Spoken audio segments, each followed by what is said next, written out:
This is the attempt to start the 1909 Lincoln Elk.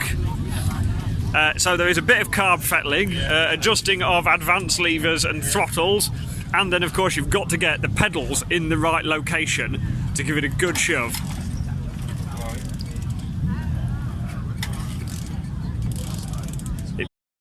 Attempt number, wow, 5 or 6.